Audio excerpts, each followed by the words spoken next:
Welcome to Bootstrap. Up until now, we've been learning how to build responsive websites. But today, we're going to use Bootstrap. Bootstrap is the most popular HTML, CSS, and JS framework for developing responsive, mobile-first projects on the web. Such frameworks allow the developer to work on the website content itself and not worry about the underlying details of having it work across all devices and screen sizes. That's what the framework is for. It does much of the background work for us. Now, how do we use Bootstrap? How do we download it? So if we go ahead and click on Getting Started, we will notice that there are three ways of downloading Bootstrap. The first way is the precompiled CSS, which is basically the CSS we know. We can click on that and download. The second way is with original source files and less CSS. And the third way is with original source files and Sass CSS. So there are three ways. We'll just be looking at the first option though.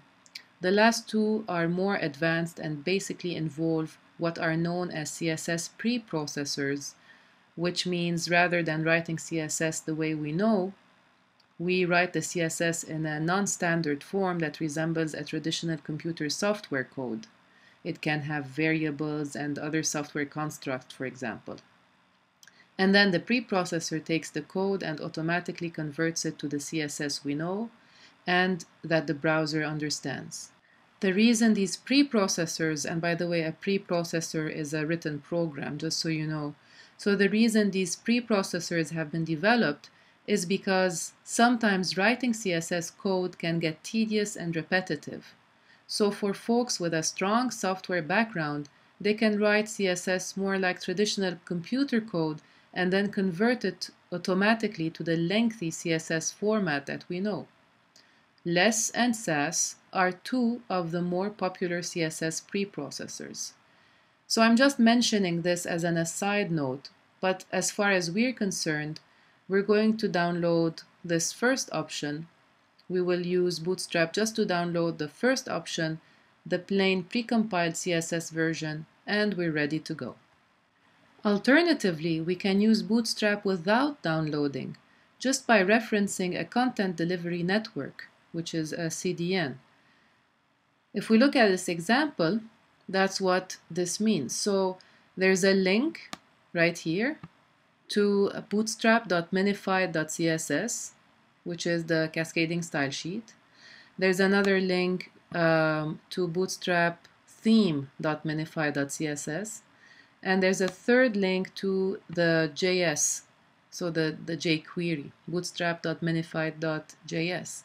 So instead of downloading, we can just copy these URLs, these link and script elements, and paste them in our file and have Bootstrap work that way.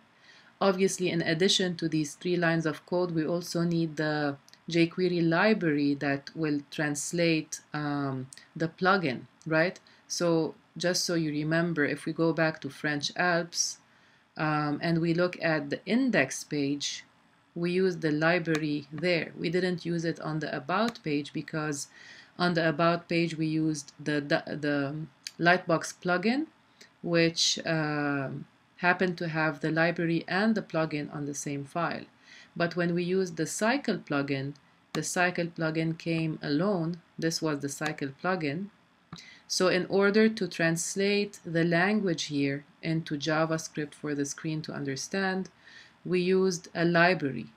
Just to remind you, a library can be, the library is a file, basically, and it can reside locally on your machine, or it can exist somewhere remote, and we can just reference it by a URL, such as HTTP, AJAX, Google APIs. So if we are using Bootstrap remotely, just by referencing these three lines of code, we obviously do need a library, and we can either have that library locally installed on our machine, or we just copy this line of code, which is a remote library, and paste it along with the other three lines in our file and have Bootstrap work that way. But let's go ahead and download and see what these files are all about. I already did that. In your case, just click on this button and let's open the files and see what's inside.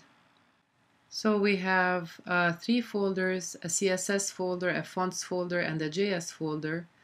Inside of the CSS folder, we have Bootstrap theme and then Bootstrap CSS.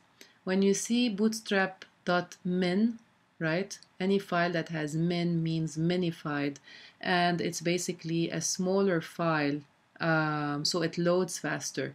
Let me just show you. If I open bootstrap.css, this is bootstrap.css, the way we know it, the way we write CSS. As opposed to bootstrap.minify.css, it's exactly the same thing, except that it's written,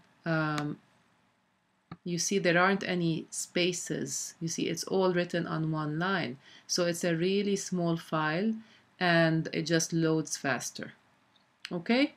So that's the CSS. The JS has the bootstrap.js and the minified, and then a fonts file. In addition to being able to download the latest version of Bootstrap, Bootstrap also allows us to customize it, compile it, and then download if we desired a more custom version of the framework. So clicking on the Customize tab on the top navigation bar, we will notice very quickly that there are hundreds of variables that can be customized to our liking. So if we scroll down, we will notice all of these variables, such as colors that we can change, typography. The Bootstrap typography is Helvetica Neue, which we can change to any font that we like. The font size base is 14 pixels, which we can change. We can keep scrolling down, but I can also choose what I want from the right sidebar, such as the grid system, which is 12 columns. We will discuss this shortly. We can change that as well. We can make it as many columns as we want. All of these variables. Let's look at progress bars, for example. The progress bar background color is F5, F5, F5. We can change that. We can look at breadcrumbs. The active color is light gray. We can change that. So there are many things we can customize and change to our liking. And once we're done, we click on the Compile and Download button to receive a version of Bootstrap that's been customized to our liking. It's largely self-explanatory, so I won't go over it here, but suffice to say that you can customize colors, layout widths, padding, margins, as well as the device breakpoints to achieve a responsive website, among many other elements. But for all practical purposes, the defaults they have work well on many websites, so we may just download the framework as it is or point to it using a CDN, as we already talked about earlier.